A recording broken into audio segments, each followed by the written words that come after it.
An excellent tool for API development is Postman.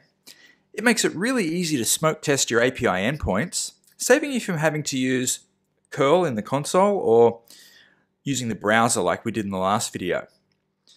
So if you don't already, go ahead and install Postman. I'll put the link for it below this video. Once you've installed Postman and opened it up, it'll ask you if you want to create something. So let's go ahead and create a request now. So the first request that we want to create is one that we can use to test our items endpoint that we've just created in the last video. So let's name this request, and it's a GET request, so we'll call it GET, and then we'll put items like that. Now next, you want to save your request to a collection.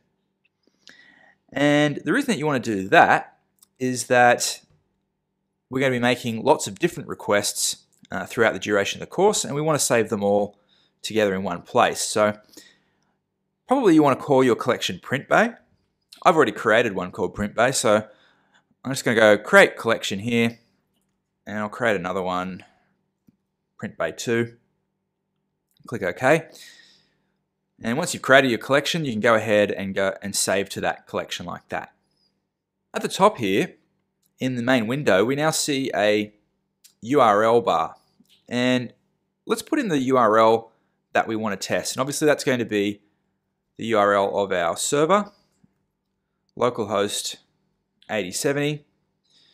And then for this request, we'll add the URI items like that. And we can go ahead and click send.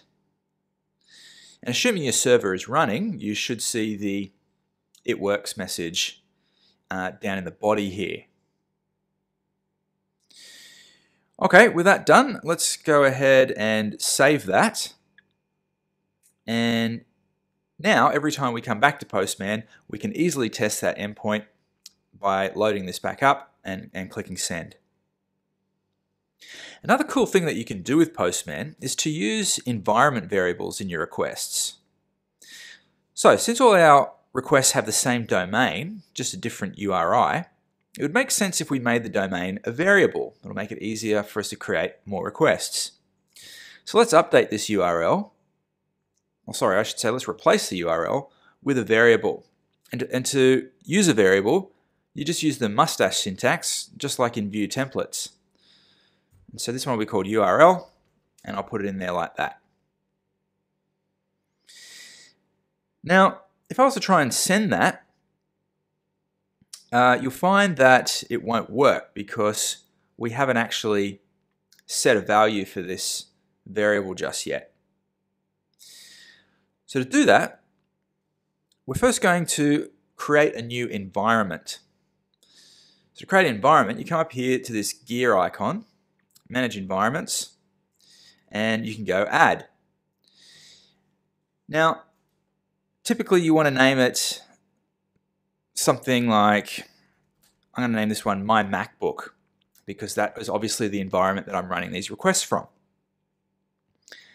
And down here in this table, you can declare your variables. So we're going to declare one called URL, and the initial value will be obviously that, like that. And then we can go Add, and that's done. We can now close that window. And now we just have to select the correct environment, My MacBook, and the environment's created. So now back in the main window, if we try and send again, you can see that this time it works.